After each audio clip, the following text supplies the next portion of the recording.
Essa, então, é uma entrevista com o senhor José Paulo Grins, trabalhou bastante tempo, então, com pré-moldados, né? Então, a gente vai conversar, vai falar um pouco da trajetória profissional dele, né? E também de várias questões pertinentes à parte de fabricação, à parte de montagem, né? E tudo que ele considera, vamos dizer, dentro que a gente puder conversar aqui, né, pertinentes aí, a gente vai trocar uma ideia aí, beleza? Tudo bem, Zé Paulo? Boa noite aí. Como é que tá, Thiago? Tudo bom? Tudo Boa certo? noite. Boa Obrigado noite. pelo convite. Eu que agradeço. Então, Zé Paulo, no primeiro momento, queria que tu nos contasse aí como é que foi aí toda a tua trajetória profissional, né, desde aí da tua graduação e como foi a tua passagem, então, no pré-moldado, né? Parte de pré-moldado. Bom, Thiago, eu sou engenheiro civil, eu sou formado pela URGS desde 1985, né? Deve ter um monte de gente que vai te assistir que não estava nascido nessa época ainda. Durante a minha vida profissional, tentei buscar algumas especializações, um pouco em áreas técnicas de engenharia e outras em áreas de gestão, né? Então, eu tenho uma especialização em estruturas lá pela PUC, tenho uma especialização em produção pela URGS, né? Fiz especialização em marketing, em gestão empresarial e também em perícias. Isso tudo porque a gente sempre precisa estar tentando se renovar, né? Se manter atualizado, as coisas mudam muito, né? Em 86, eu fui convidado a trabalhar numa empresa bem tradicional do segmento de pré-fabricados no Brasil. Essa empresa foi uma das 9 empresas que criou a Associação Brasileira da Construção Industrializada em Concreto, né, a ABSIC. Hoje ela está muito estabelecida, tem uma atuação a nível nacional muito significativa, né? Durante a minha estada lá, a gente conseguiu, durante um ano, ser contemplado com o prêmio de obra pré-fabricada do ano, que foi com aquela obra da Fevale, talvez alguns Teatro de da vocês Fevale, conheçam, né? o Teatro da Fevale e o estacionamento da Fevale. É uma obra extremamente interessante, nós tivemos soluções de engenharia muito ricas lá, e que realmente, assim, merecia ser, não era uma obra assim, é a maior obra em termos de área, era uma obra grande, mas não era isso. O que justificou lá realmente foram as soluções exato, a premiação foram as soluções de engenharia. Durante todo esse período também eu tive algumas atuações setoriais. Por exemplo, eu fui durante 3 mandatos vice-presidente do Sinduscom, né, e isso mostra a representatividade que a empresa tinha também. Eu também fui vice-presidente da Sociedade de Engenharia, né, e eu atuei durante algum tempo na ABSIC como o coordenador no Comitê de Estacas Pré-Fabricadas, né. Esse era um trabalho muito legal, assim, porque a gente via a visão nacional, né, a gente tem a mania de ficar muito no nosso canteiro, Rio Grande do Sul, e lá eu pude ter essa oportunidade de expandir bastante, falando com profissionais muito renomados ali. Sim, aí já faz toda uma rede de networking aí de network, de contatos, eu costumo brincar que o bom engenheiro é aquele cara que tem para quem ligar quando surge uma dificuldade, né? Porque aquele cara que acha que sabe tudo, não sabe, ele está enganado. Então, se tu tens conhecimento, consegue dizer, o Thiago é muito bom no projeto estrutural, é para ele que eu vou ligar, né? Eu tenho lá, sei lá, vou fazer um marketing do Recena, quando eu tenho algum problema de tecnologia, eu falo com o Recena. Sim. E assim por diante, né? Se tu tens essa rede formada, tu consegues te completar, porque é uma utopia achar que a gente vai saber tudo, por mais que a gente se esforce, né? Esse ponto é bem interessante, né, Zé Paulo? É bem interessante tu falar sobre isso mesmo, porque sozinhos a gente não consegue, quando a gente vai, e eu acredito muito nisso, né? E eu via isso quando, para quem não sabe também, né, eu e o Zé Paulo, a gente já teve interações em alguns projetos, né? Bastante coisa, projetos bem bons. Eu me lembro de projetando algumas vigas e elas não encaixando na obra, elas tendo que voltar para a fábrica para ser reparada e coisas do gênero, mas são coisas que acontecem de vez em quando. Uma das coisas que é interessante, né, quando a gente começa a querer falar sobre a nossa atividade, é que sempre os erros eles são mais interessantes de falar, porque são coisas que a gente aprende muito com eles. Quando a gente consegue aprender, esses erros valeram a pena, né? Então, a gente não pode ter vergonha de esconder, né? Tu falasse de algumas vigas, a gente teve algum problema, como todas as empresas já tiveram, e, no entanto, a gente soube resolver todos esses problemas. A questão é não fugir do problema, né, Zé Paulo? Exatamente, é isso lidar mesmo. com ele e não ter medo de errar. Bom, paciência, né? Eu vou dizer assim, falando um pouco, eu sei que a gente está falando, mas assim, quando eu perdi esse medo e pensando que, bom, eu sou humano, vou tentar fazer o meu melhor, mas eventualmente posso errar. Agora a gente tem que consertar, né? Que a gente está falando. É isso aí. Mas legal. Só para complementar um pouquinho essa questão da trajetória, eu acho que é super interessante falar um aspecto que talvez muitos não saibam, né? Essa empresa onde a gente iniciou, ela foi uma empresa pioneira na produção em moldagem móvel. O que significa isso? Foi a primeira pioneira, que eu quero dizer, na América Latina, né? Não estou falando de Rio Grande do Sul, não estou falando, né, de Porto Alegre, não do Brasil, estou falando da América Latina. Né? Foi a primeira empresa a produzir laje alveolar por processo de moldagem móvel.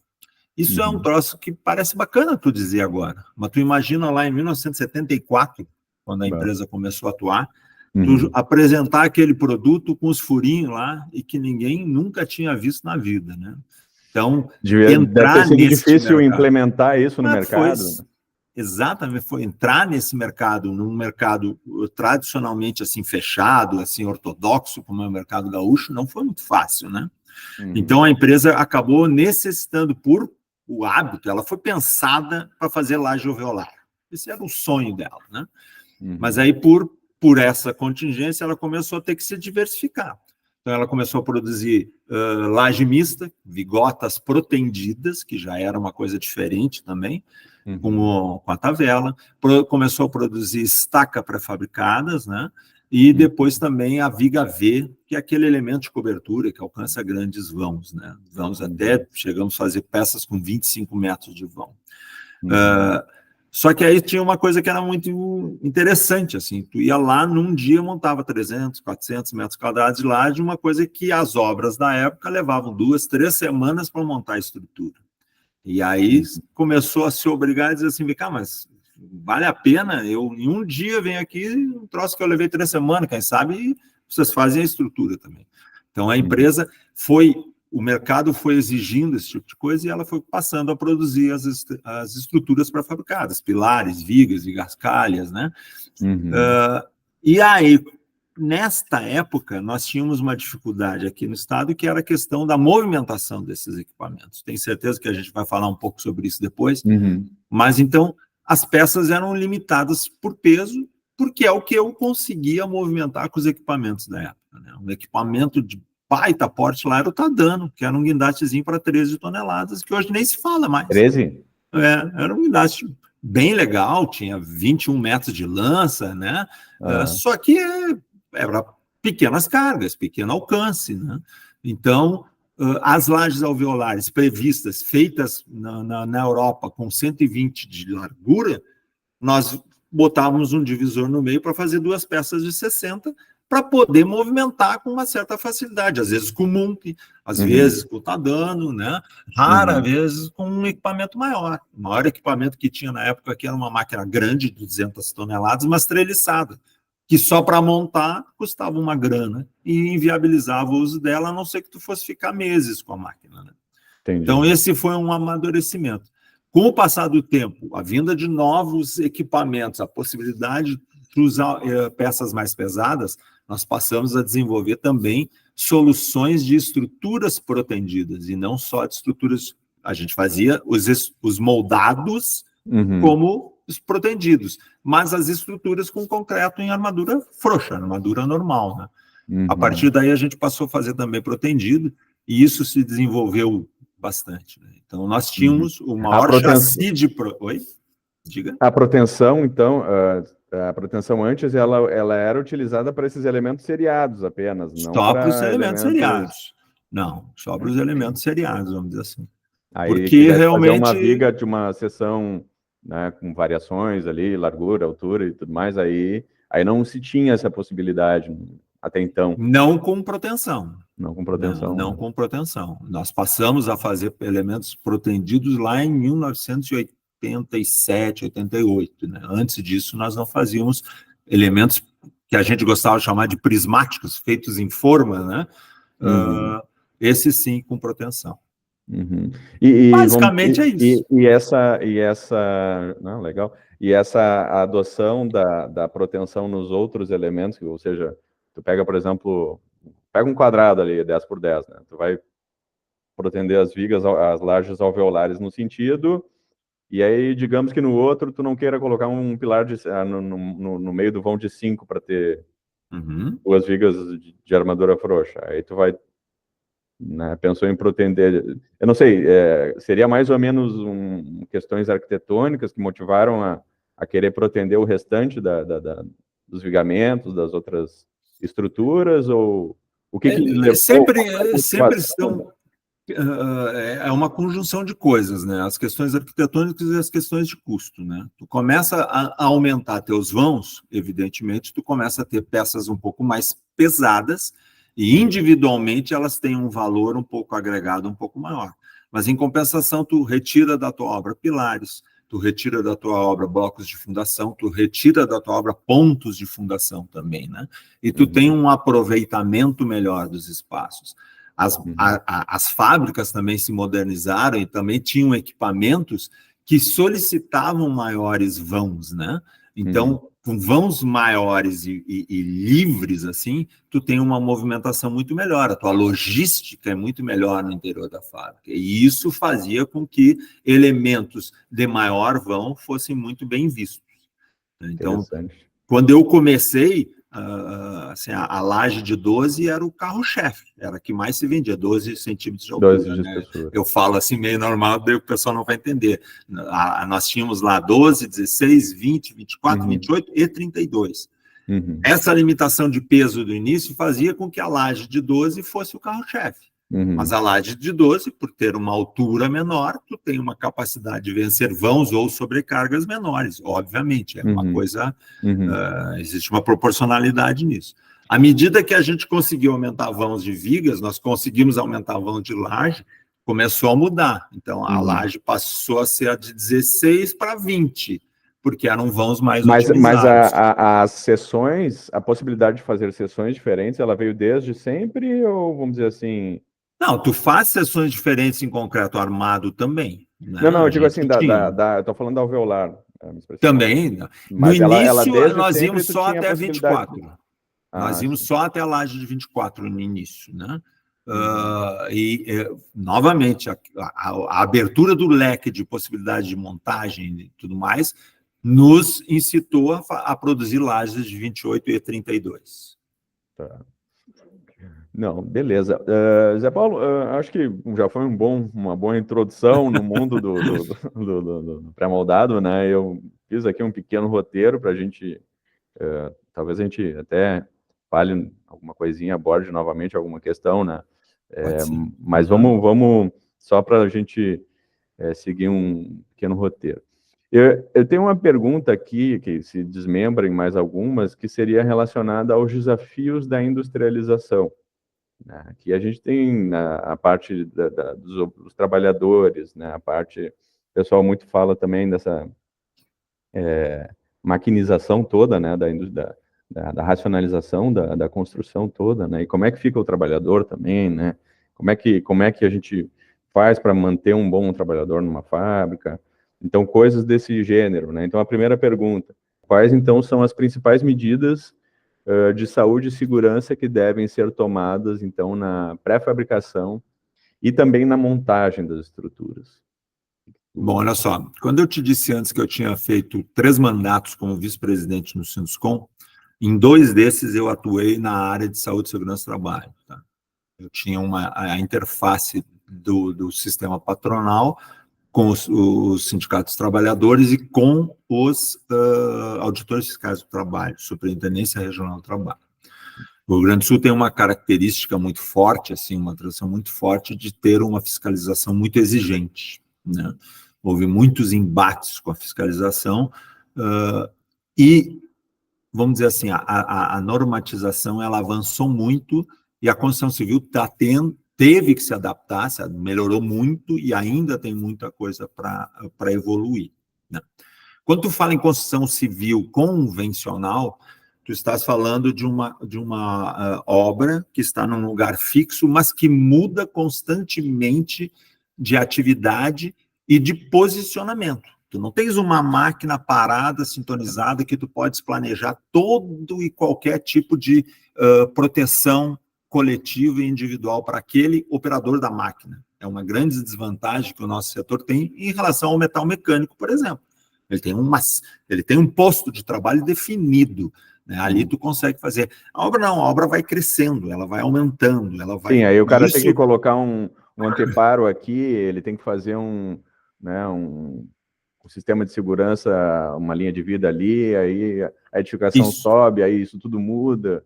É uma coisa... A construção civil trabalha com sistemas de proteções provisórios, enquanto que outras indústrias têm sistemas de proteções definitivos. Isso é um abismo que separa e que traz uma pecha muito ruim para a construção civil de que seja o setor que mais acidentes de trabalho tem, né?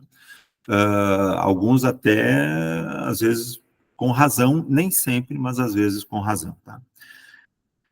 As normas, elas são muito definidas. Então, por exemplo, hoje nós temos aí pelo menos 5 normas aqui, vou tentar me lembrar. Nós temos a NR1 e elas valem para vários setores. A NR1 que fala de gestão dos riscos ocupacionais. Ela rege qualquer setor, inclusive o setor de pré-fabricados, né? Depois nós temos a NR11, que fala sobre, e isso tem um item importante na NR11, que é muito importante para a construção civil, que é a questão de manuseio, de transporte e de armazenamento de materiais da construção, né? Nós temos isso de uma forma extraordinária. Tudo que a gente faz como pré-fabricado é pesado. Tudo que a gente faz precisa de um equipamento de suspensão. E tudo que a gente faz tem peça andando no ar dentro de um ambiente de fábrica, seja ela coberta ou seja ela descoberta, né?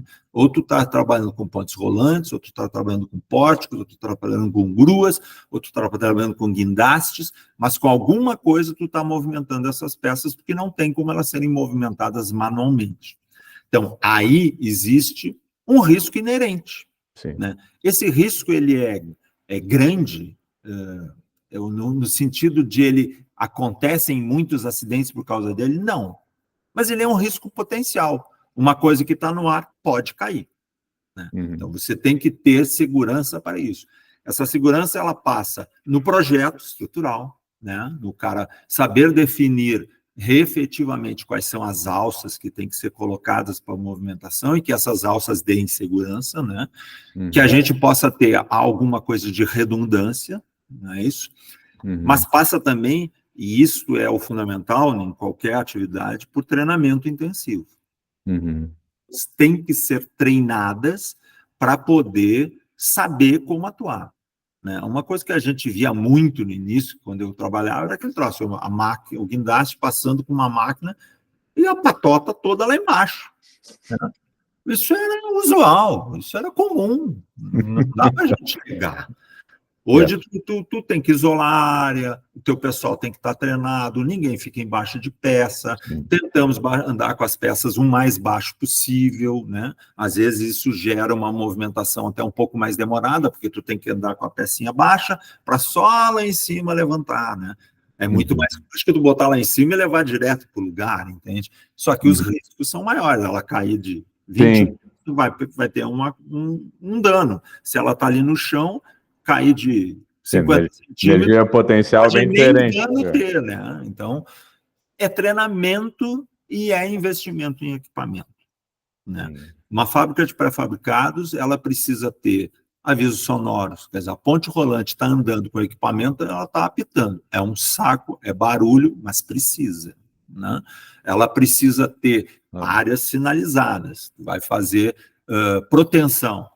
Tu tem que tirar todo mundo do lugar. E a proteção potencialmente explica um pouquinho, é uma área de risco. Explica um pouquinho como é que funciona, José Paulo. O pessoal vai...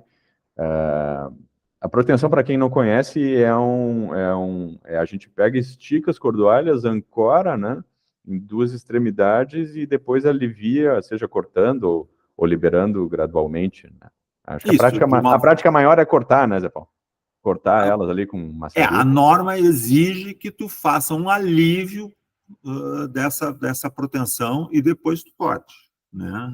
Isso é o que a norma exige. Mas vamos lá, vamos falar de forma geral. Primeiro vamos lembrar, nós temos grosseiramente 3 tipos de proteção usuais, né? Nós temos o que a gente poderia brincar e chamar de pré-tensão, que é o que se faz na indústria do pré-fabricado, ou seja, eu protendo a peça antes de concretar e ela está presa, ancorada através de cunhas e porta-cunhas em cabeceiras de proteção perfeitamente dimensionadas para isso, né? Eu posso ter o que a gente chama de uma pós-tensão, ou seja, eu vou protender depois de concretar. Então, eu faço a minha laje, a minha viga, o meu elemento, deixo bainhas ali dentro, onde eu passo as cordoalhas, concreto, quando esse concreto tem capacidade para suportar a tensão, a compressão que a proteção vai introduzir, nós vamos lá, protendemos isso, depois injetamos o vazio da bainha. E, finalmente, nós temos agora, que é um processo mais recente, não é que seja novo, mas é mais recente, que são as cordoalhas engraxadas, né? Ela já vem com a sua própria bainha, ela tem a graxa, e, diferentemente dos outros 2 processos, ela atua muito mais apenas com a força de compressão mesmo. Os outros 2, eles ainda têm a questão da aderência. Essa não tem aderência, né? Então, no caso do pré-fabricado, tu tens pistas com cabeceiras de proteção. Tu vais lá, cortas as cordoalhas, elas sempre terão o mesmo tamanho, né, porque as tuas pistas são definidas, ancoras de um lado, do outro, aplicas numa ponta, o que a gente costuma chamar de ancoragem ativa, um macaco de proteção. De acordo com o que o Thiago definiu no projeto estrutural, vamos aplicar uma proteção, né? Mas então, e o pessoal, na hora da proteção, o aviso sonoro e tudo, como é que funciona? O que a gente faz na hora da proteção? O pessoal vai para trás da cabeceira passiva, ativa, como é que fica toda essa questão? O que a gente fazia na nossa unidade? Nós temos lá um cordão de isolamento, isolávamos a pista. Existe na cabeceira da pista um sinal luminoso que fica piscando, dizendo o número da pista que está sendo protendida, e o pessoal era treinado, naquele momento não tem ninguém nas proximidades, não tem ninguém do lado, não tem ninguém na frente, não tem ninguém atrás, só tem o operador que está protegido por um anteparo ali naquele negócio. Pronto, se tira todo mundo. É uma operação que leva um tempo razoável, se bem feita aí 40 minutos, 30 minutos, alguma coisa assim. Nesse tempo não tem operação lá na fábrica. E o operador, ele fica em qual posição em relação à pista? Ele fica bem atrás, né? Ele está operando, ele não fica atrás do macaco, o macaco está lateralmente a ele, ele está operando o macaco, eu estou meio alto aqui, né? É óbvio que não nisso, na lateral dele, para que se haja alguma coisa, isso corra para trás e não pegue lateralmente nele. Nas pistas muito longas, e a cordoalha e a laje alveolar tem essa característica, ela não tem, é importante dizer isso, ela não tem armadura transversal, é só proteção, né? A estaca já tem um helicoide que faz a versão da estribagem da peça, e isso já é uma coisa que dá uma proteção se escapar alguma cordoalha. Isso uma estaca centrifugada, alguma coisa assim? Não, a estaca moldada por uma moldagem móvel. A estaca centrifugada já é um pouco diferente, já é uma forma que é protendida, tá? Eu estou falando uma que a pista não tem forma. É um negócio sem forma, né? A máquina que molda, tu trabalha com slump zero, é um concreto muito seco, e a máquina vem moldando através de um movimento de vai e vem para que ela não... Tu imagina, se tu fizer assim, a tendência é arrastar o concreto, né? Então, tu faz movimentos de vai e vem para que esse concreto não seja arrastado, né? E ele tem, para tu ter uma ideia, tu a máquina passou, tu já pode caminhar em cima da laje, com cuidado, obviamente, mesmo tendo os alvéolos, não vai sair sapateando, claro, mas tu pode caminhar e tu sente que o concreto está firme. Sim. Né? Então, nas nossas proteções também, a gente ainda botava alguns anteparos no meio da pista, ou seja, pedaços de estaca, pedaços de concreto. Se por acaso escapasse uma cunha, né, uma cordoalha da cunha, a cordoalha tem a tendência de voltar. O que ela quer fazer? Ela quer voltar para o estado original, ela vai recuar. Né? Dependendo, se tu está falando uma cordoalha de meia, nós estamos falando aí de 15 toneladas de proteção no topo. Né? É uma carga, não é qualquer coisa. Né? Já chegou a ver alguma coisa assim, Zé Paulo? Em algum lugar? Existem... Em Porto Alegre houve um acidente, inclusive fatal, com uma questão de proteção. A ancoragem soltou no final de uma proteção, estava toda uma pista protegida e levantou, esse troço parecia uma funda, um estilete. Mas levantou o bloco de ancoragem, então. Não, é que essa era um pouco diferente da que tu conhecesses lá naquela nossa empresa. Essa aí, ela tinha um elemento metálico soldado no chão. E a solda falhou, né? E esse teve até infelizmente, ele teve até um óbito nesse negócio aí, porque o operador estava de lado quando esse equipamento pegou. É importante. Mas né? Eles tiveram, vamos lá, isso é o que eu estou dizendo, né? Essa empresa, eles estavam com o cuidado de não ter ninguém nas pistas, não ter nada. Então, não tinha ninguém para ser machucado, fora o próprio operador, que infelizmente teve esse acidente.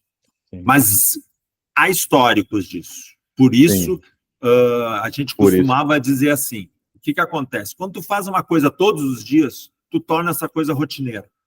E a gente tentava sempre... dizer, olha aqui, ó, proteção não é rotineira, proteção não é brincadeira, proteção, vocês têm que ter medo. Respeito, medo é difícil, respeito. A gente tem que saber que é um troço que é sério. Né? É sério. Agora, quando feito com cuidado, não tem problema nenhum. Só precisa ter cuidado, só precisa ter treinamento, só precisa ter supervisão e precisa ter sempre verificação dos aparelhos de proteção. Das cunhas, as cunhas depois de usadas têm que ser completamente limpas, né? Elas têm que ser lubrificadas normalmente com parafina, alguma coisa assim. Então, tem que manter o equipamento. Aí não tem problema. Joia. Zé Paulo, assim, ó, e vamos dizer assim, agora falando um pouquinho do pessoal, né? Só te dizer, para o cara não esquecer, faltou eu falar da NR12, que é uma coisa de máquinas e equipamentos, e aí entra muito a questão dos guindastes, outra coisa, entra muito diagrama de rigging, que a gente pode falar mais tarde. Sim. NR18, que é a norma da construção civil, mas que fala em içamento, então também tem a ver com a pré-fabricação. E, por fim, NR35, que é trabalho em altura. Tá? Então, essas normas, elas ditam o que tem que ser respeitado.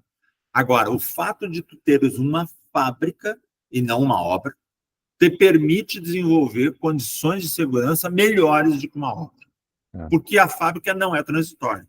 Embora tu estejas trabalhando com construção civil, com concreto, com tudo mais, tu consegue ter uma situação de equipamentos muito melhor, tu consegue ter uma formação de gente melhor. Essa redução do risco, isso é uma coisa muito importante na nossa, vamos dizer assim, na indústria da construção civil, né? Ela é fundamental. Justamente por isso que tu fala, né? O que deve ter de acidente pelas obras convencionais por aí, né? E às vezes até a gente que daqui a pouco não está por dentro desses números.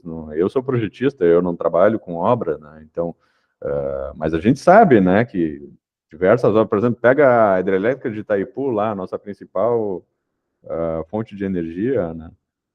Eu já ouvi os históricos ali de que teve muito óbito ali, né, dentro daquela obra, né? Claro que de lá para cá a coisa deve ter melhorado, mas a gente imagina que...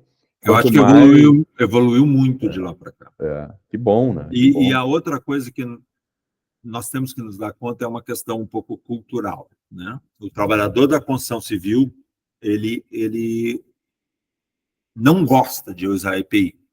Não gosta. A gente, né, eu fiz algumas vezes, participei de algumas vezes, de alguns eventos de acidente de trabalho, né, conversei um pouquinho, dando palestra, e aí eu brincava com a audiência, dizendo assim, ó, por exemplo, tu, né, tá aí, tu vai fazer um serviço em casa porque a tua esposa te pediu para botar um armário. Aí tu vai lá, tu pega teu óculos de proteção, tu pega teu protetor auricular, tuas luvas, testa a tua furadeira, começou todo mundo a rir. Ué, o que houve? Não é assim que tem que ser? E são os caras que faziam segurança. Porque em casa não acontece nada. Eu até brincava e dizia, existe uma lei na Constituição que diz que em casa não tem acidente, só tem acidente no trabalho. A gente não gosta de usar. Essa é a verdade. E é uma questão de hábito. Quando eu comecei a trabalhar, e aí eu tive a felicidade, ou a infelicidade, de começar a implantar sistemas de segurança. Né? O capacete foi o primeiro, que não se usava capacete. E aí não tem dizer que não quero, né? Não. Só que também é um convencimento, né? É difícil tu impor assim, porque virou as costas, o cara vai lá e faz o jeito dele. Isso, né? Que tu disseste é extremamente importante. A gente às vezes esquece que o empregador ele tem a obrigação. Não é uma escolha do trabalhador, infelizmente, né? É uma obrigação. O empregador tem que exigir esse troço. Ele tem o poder de polícia, que gostam de dizer os auditores fiscais, de exigir. E isso torna o empregador antipático perante o empregado, né? Porque ele não gosta. Agora, olha só, quando eu comecei a implantar o capacete, eu me lembro de um cara que veio para mim e disse assim, olha, eu falei com o meu médico, isso me dá uma dor de cabeça, ele disse que eu não preciso usar. Eu disse, não tem problema, manda ele me dar um atestado dizendo que tu está liberado do uso do capacete, eu te libero. Sim, o cara vai assinar a responsabilidade pelo... Óbvio que nenhum médico faz isso, né? Claro, aquela coisa do novo. Com o passar do tempo, as pessoas vão se acostumando. O uso do EPI é uma questão de costume, né? Há um tempo atrás, eu implantei nessa fábrica a obrigatoriedade do uso de manga comprida e jaleco. Foi um bafafá, os caras queriam me matar. Eu fiz uma reunião e brinquei com eles, dizendo assim, olha, passei o fim de semana inteiro pensando num jeito de sacanear vocês. E aí descobri, eu vou gastar mais com mais uniforme só para vocês ficarem incomodados. Aí, né, quebrei um pouco aquele gelo. Passado um tempo, no verão, o meu pessoal não tirava o jaleco, porque eles descobriram que eles suavam menos. Nós temos a cultura de achar que eu vou suar muito mais com jaleco. Não, eu estou protegendo a pele, eu tenho menos sol direto na pele, e aí eu provoco menos suor. É só pensar no deserto lá, como é que os caras tapam, só ficam com os olhinhos, né? E a gente tem que aprender essas coisas. É um trabalho. Mudanças culturais sempre são demoradas, né, Zé Paulo? A coisa é assim mesmo, né? E a melhor coisa... Mas é que nem missa, Thiago. Tu tem que rezar a missa todos os dias. Né? E saber conduzir, né? Gestão. Isso tu aprendeu em alguma... Ou foi a vida que ensinou essa pouco dos dois, tomando bastante paulada, mas tentei me especializar nisso, né? Fazer bastante. Uma das tuas especializações que você falou no início ali foi... Eu fiz gestão empresarial também, né? Gestão empresarial foi uma coisa muito importante. E dentro disso deve ter tratos aí com pessoas também. Né? Muito é isso, né? Tu saber como lidar, né, com essas situações. E me diz uma coisa, e vamos dizer assim, o que tu acredita, vamos dizer, agora são dicas eventualmente para aqueles que querem, né, daqui a pouco começar alguma coisa em termos de produção de pré-moldado, né? Qual é a medida de retenção desse pessoal aí? Olha só, é bastante importante isso que tu está falando. Um aspecto que vem um pouco antes disso, que é o cultural, que é o que as pessoas precisam entender, que a construção civil está presenciando, está sentindo gradativamente uma diminuição na quantidade de trabalhadores. Tá?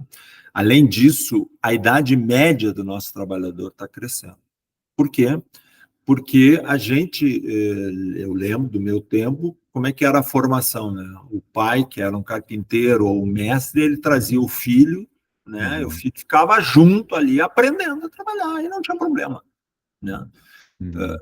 Hoje isso não pode, e eu não estou dizendo que não está errado não poder, realmente tem que se dedicar aos estudos.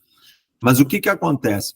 Tu pega um menino desses que começa... Não pode, tu diz por causa da lei, né? Que não a legislação permite não menor permite. trabalhar, né? Tu ter um menor dentro da obra é chave de cadeia para o engenheiro, não tem? E tá certo, ele não tem que estar dentro da obra mesmo. Tá certo. Mas isso tem consequências que a gente tem que entender, né? Porque muitos desses meninos que construção civil, normalmente é um pessoal que começa, né? Estou falando lá do servente, do trabalhador mais simples, é um pessoal que vem de uma categoria mais humilde.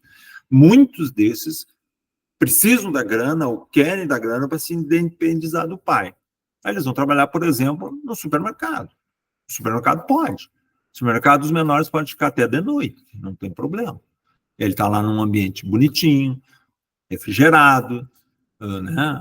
Os meninos e as meninas estão vendo meninos e meninas lá num ambiente mais agradável, né? Sim, não é uma obra numa barulheira.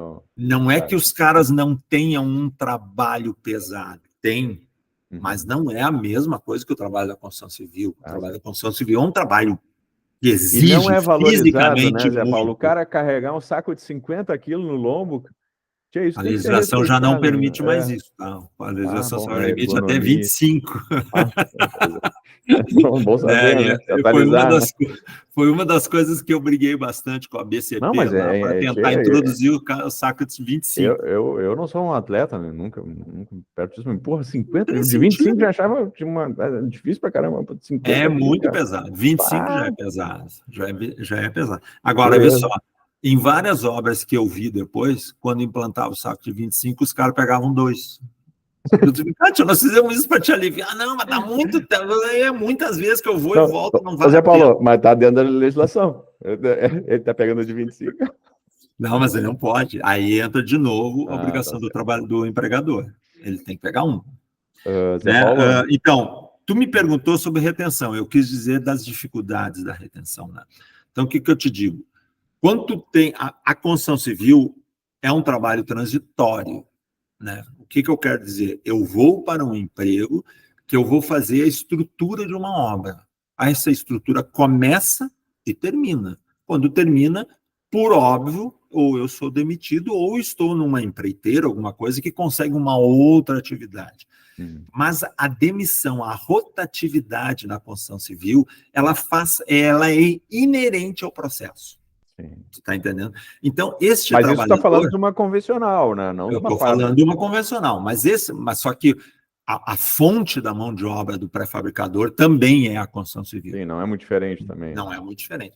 Então, o que eu estou dizendo? Esse é um cara que não é que ele não tenha medo do desemprego, ele está acostumado. Eu vou ser demitido, vai ter outra obra, eu vou conseguir um emprego. Vai ter outra obra, eu vou conseguir um emprego. Quando tu vais para a construção civil, para o pré-fabricado, tu tem uma ação diferente. A ideia é que tu entre numa fábrica e se tu quiseres e trabalhares de forma adequada e tu tiver afinidade com a empresa tiver afinidade contigo, tu tem emprego para sempre. Esse é o objetivo. Então, quando tu pega trabalhadores que gostam de estabilidade, eles amam uma indústria de pré-fabricado. Agora, tem outros que gostam de alternar. Isso é uma questão também cultural, né? Eu tinha na empresa lá, sei lá, 50% do meu efetivo tinha mais de 5 anos. Uma parte disso aqui, bem significativa, tinha mais de 10 anos. E eu tinha, sem dúvida nenhuma, 10, 12, 15 funcionários que chegavam a ter perto de 30 anos de trabalho. Eram pessoas que estavam integradas, ou seja, a gente conseguiu firmá-los, mas era um perfil deles também, não só nós. Entra a questão financeira? Entra, mas como tu sabes, como todo mundo sabe, sempre tem um limite. Tu não consegue aumentar, porque senão tu fica fora de um mercado que é muito voraz, muito competitivo. Preço é preço, é preço, é preço. Então, tu tens limitações que tu não consegue fugir.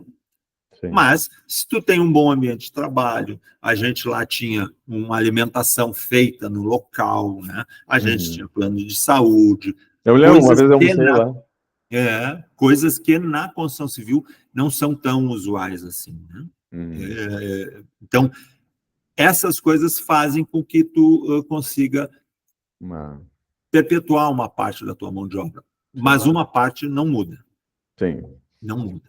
O que a gente gostava de fazer e tentava fazer sempre, e numa fábrica isso é possível, assim, quando eu tinha uma vaga aberta, eu tentava pegar alguém que já estava lá num cargo menor e passar esse cara para cima, para ele se sentir prestigiado. A gente fazia uma avaliação, pô, esse cara tem potencial, vamos subir ele. E aí eu, em vez de contratar um operador de ponte, eu contratava um auxiliar para fazer um outro serviço, e esse cara sabia que ele tinha oportunidade de crescer, que não dependia de mim. Ele passava a fazer a operação da ponte, daí ele ia ser treinado por alguém... Não, quem passava a fazer a operação da ponte é um que já estava lá dentro e que merecia essa oportunidade. Isso. E um novo entrava para substituir aquele serviço mais simples. É meio como se fosse um plano de carreira, assim, dentro. Plano de carreira, que não dependia da empresa, dependia do trabalhador. O trabalhador tinha que querer. Sim, então uma proatividade, um interesse, alguma coisa assim também. Exato. Então... É isso, basicamente. Assim. Nós tínhamos psicólogo dentro da empresa. Né?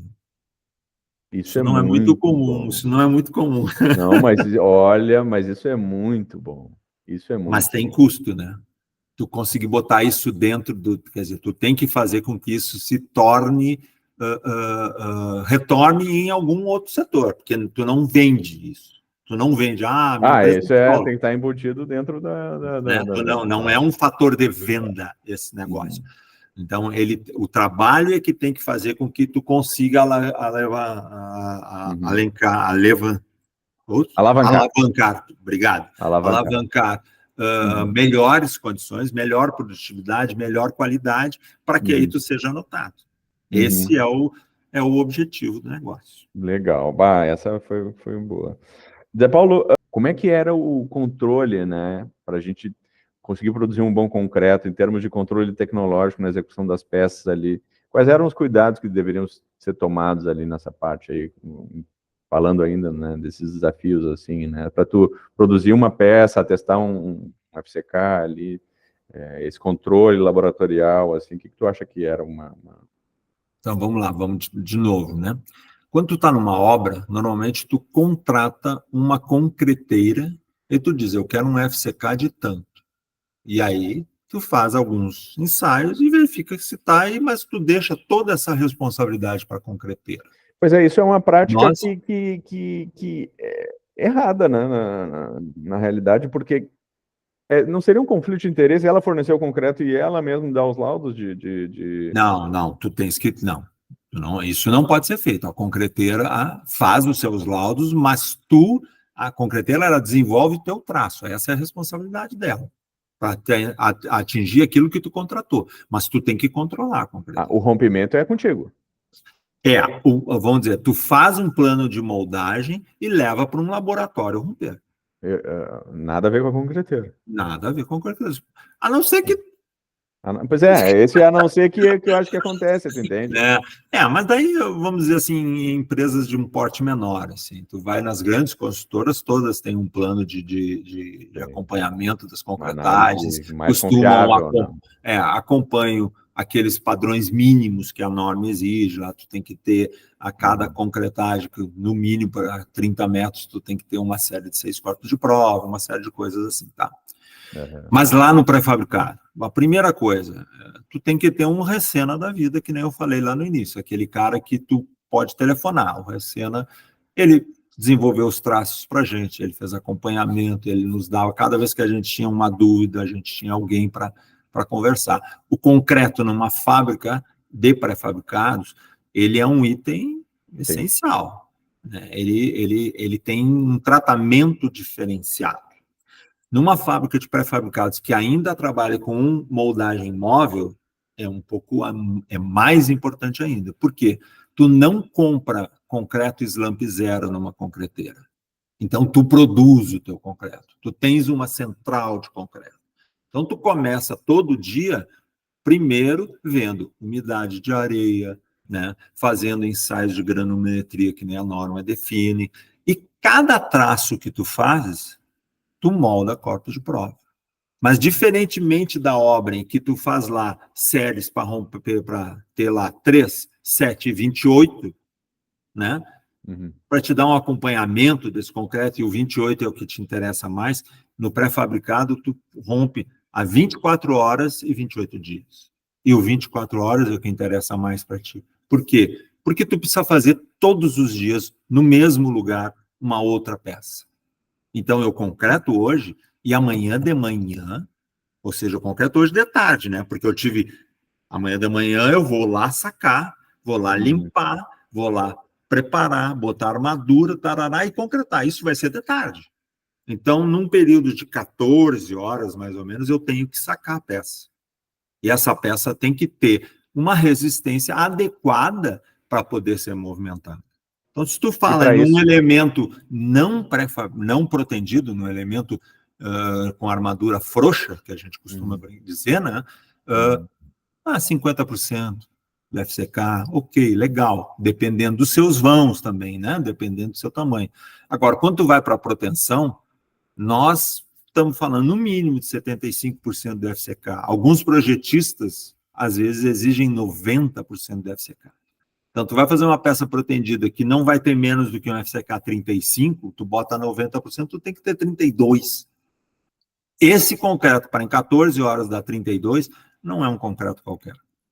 Então, tu precisa ter um belo estudo de granulometria, uma bela preparação, entender qual é a umidade do teu concreto, para tu não botar água demais. Uma cura a vapor, alguma coisa assim também? Aí é que tá, eu ia chegar nesse ponto depois. Nós estamos no Rio Grande do Sul. Né? O Rio Grande do Sul tem temperaturas notadamente mais baixas do que no resto do país. Então, aqui o uso de cura térmica, ela é bastante comum. Tu vai lá para São Paulo, para outros lugares, para o Nordeste, os caras não fazem cura térmica.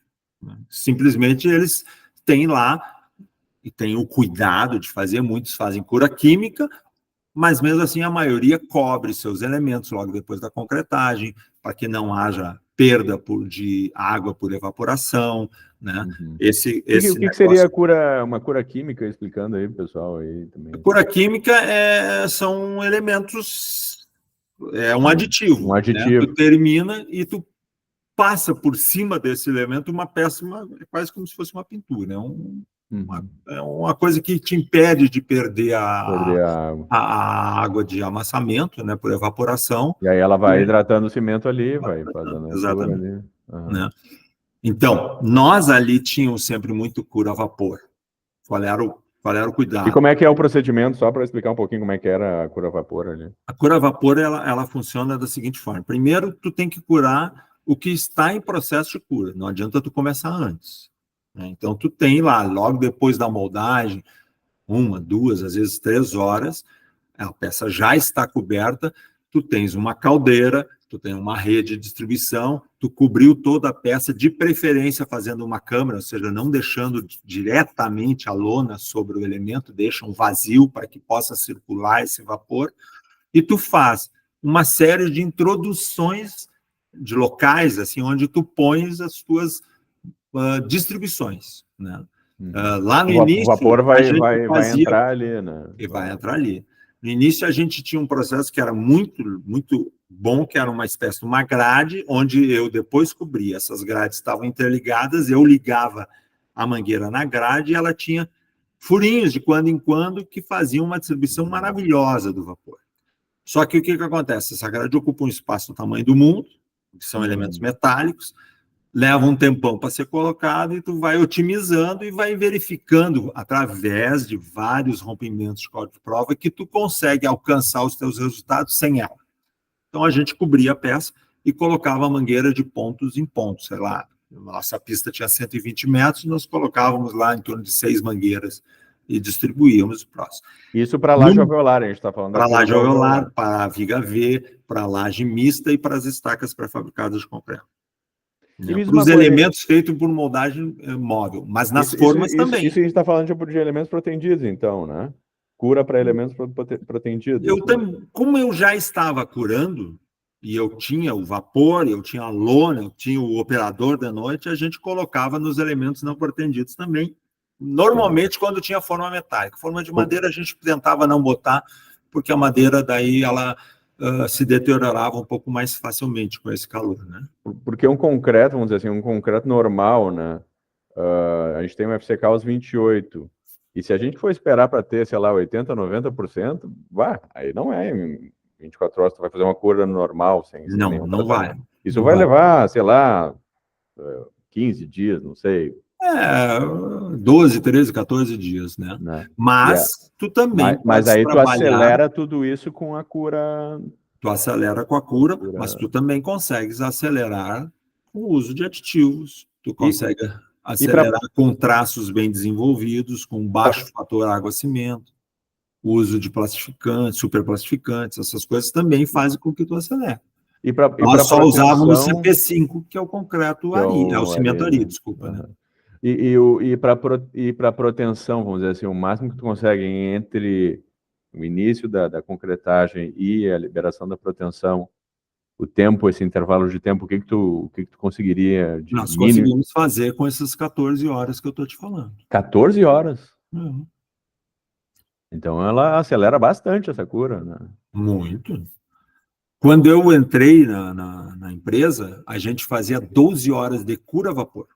Então, tinha um processo. Tu tinha 1 hora em que tu ia introduzindo lentamente o valor, que é o que a gente chama de elevação. Depois, tu tinha 11 horas de manutenção, 10 horas de manutenção e mais uma de esfriamento, para daí abrir a lona para não ter o choque térmico, para esse troço não ter aquela contração e não trincar, não fissurar, né?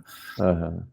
Só que o que a gente começou a fazer? Através dos ensaios, nós pegávamos e moldávamos vários corpos de prova e rompíamos com 1 hora, 2 horas, 3 horas, 4 horas, 5 horas, 6 horas, 7 horas, 8, 9, 10, durante várias etapas. E esses corpos de prova eram extraídos, Zé Paulo?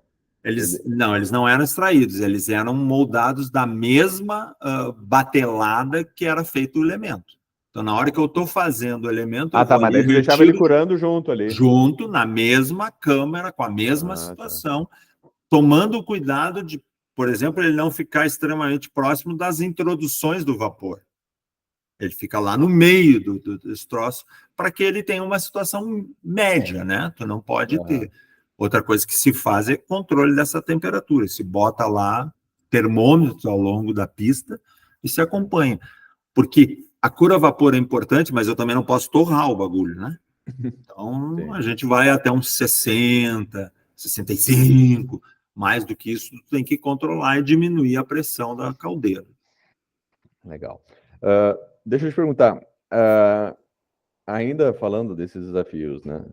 Como é a questão da tributação? Eu já ouvi dizer que existe uma questão tributária para elementos seriados e outra para elementos, vamos dizer assim, se eu quiser fazer uma obra, né? Eu sou o cara que vai fazer a obra. Como é que é a questão da tributação do pré-moldado? Olha só, Thiago, eu saí um pouquinho desse segmento desde 2019, tá? Eu sei que houve algumas alterações na tentativa de melhorar, até por tudo que se passou aí, tá? Mas a tributação sempre foi um grande nó, um grande empecilho na vida do pré-fabricador. Por quê? Porque a construção civil vende só um serviço e o pré-fabricado vendia um material com serviço, né? Então, nós nascemos pagando ICMS. Hoje já tem alguns ICMS reduzidos, já está um pouquinho melhor, eu não sei te afirmar. Mas existia uma diferença abismal entre esses dois patamares. Então, quando tu está vendendo para o Estado, por exemplo, que, além de tudo, precisa divulgar as suas obras, e uma das coisas que ele gosta de dizer muito é a questão da geração do emprego, né? Muitas vezes tu não tem oportunidade de algum tipo de obra, porque a geração do emprego se torna impactante, e a construção civil é um grande gerador de emprego.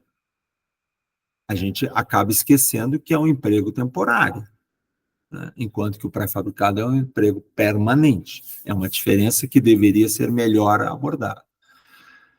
Então, o que acontece? Eu participei, por exemplo, não sei se tu te lembras, quando teve aquelas grandes obras ali onde era a Riocel, como é que é a celulose rio-grandense, hoje já mudou de nome, né?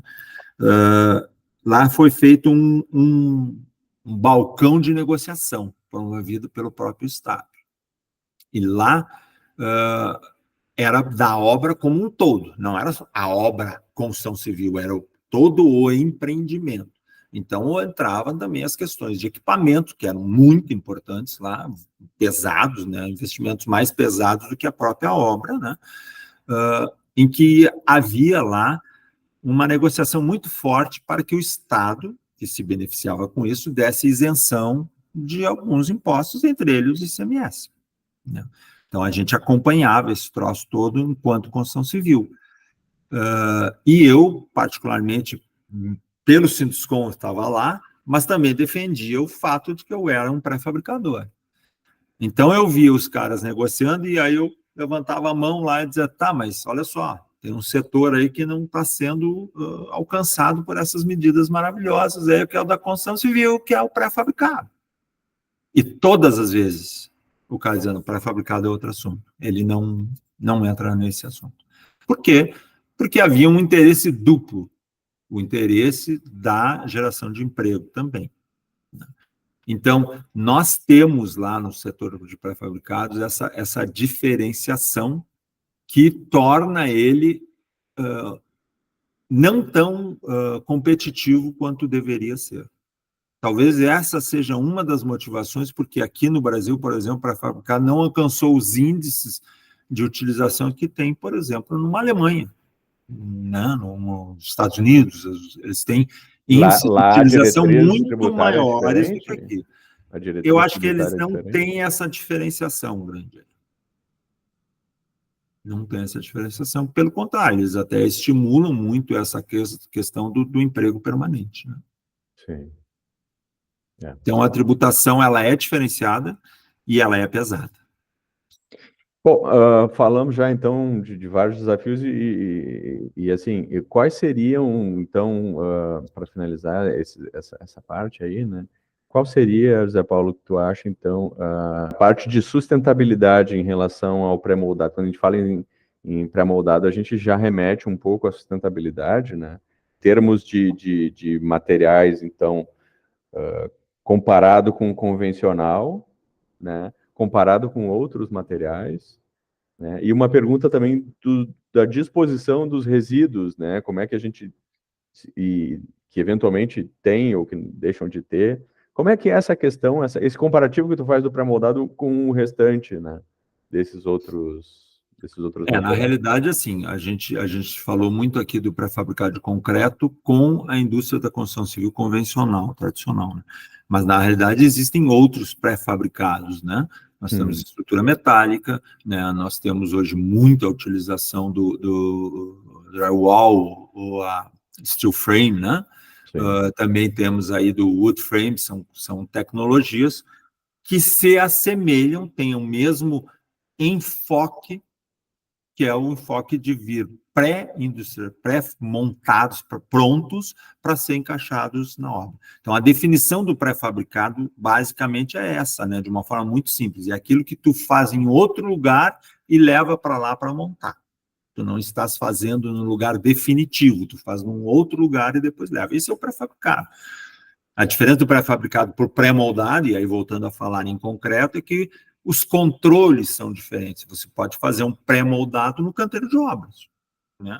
O nível de controle, o nível de qualidade dele vai ser, evidentemente, muito diferente de um pré-fabricado feito numa planta industrial.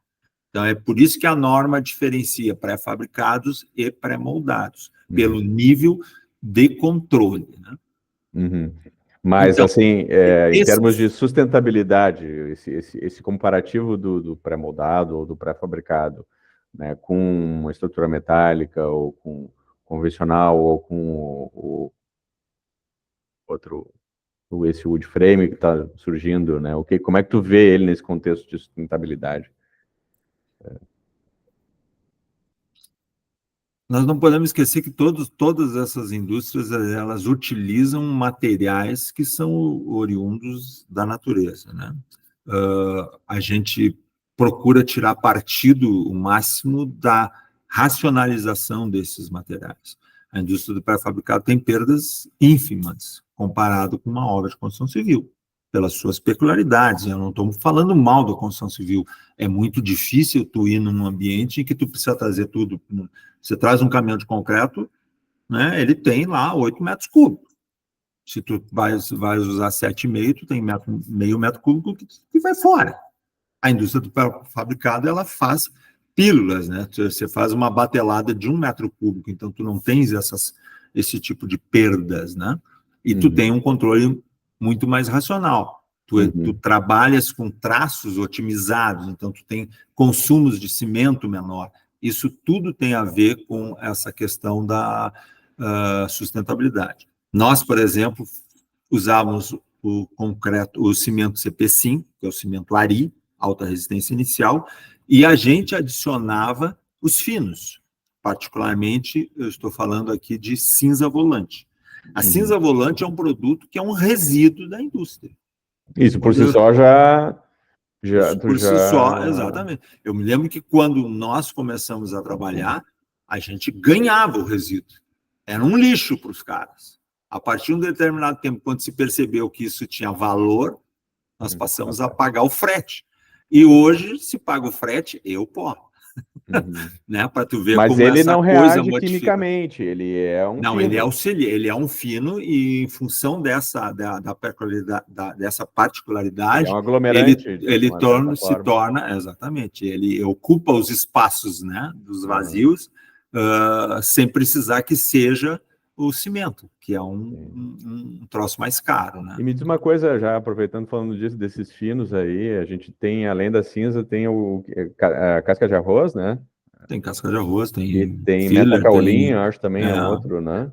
São coisas que a gente não usava porque não é tão comercial, né?